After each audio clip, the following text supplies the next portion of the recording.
आठवतं का तुम्हाला ते लहानपणीचे उन्हाळ्याचे दिवस? आवडतं मला त्या लहानपणीच्या आठवणीत रमायला, कारण आत्ता आठवणीमध्ये रमण्यासारखं आहे तरी काय.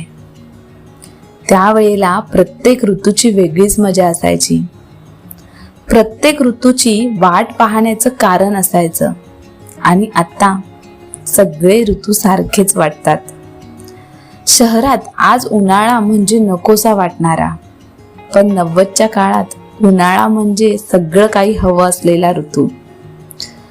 गावात आजही आंबा पिकतो, फणस सुगंध देतो, जांभूळ पडतं, करवंद गोड लागतं.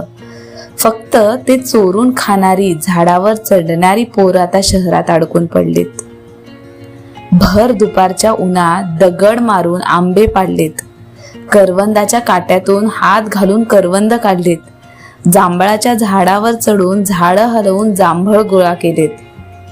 उन्हात फिरताना एखाद्या झाडाखाली बसून बांधावर डोकं ठेवून झोपायचं. आंबा फोडून मिठाची पुडी काढून तेच खायचं. गावातल्या प्रत्येक घरात ताक घुसळत असायचं आणि आम्ही कुठेही गेलो तरी ग्लासभर नाही तर भरभरून ताक मिळायचं. पुन्हा येतील का ते दिवस, की आता फक्त आठवणीतच जगायचं?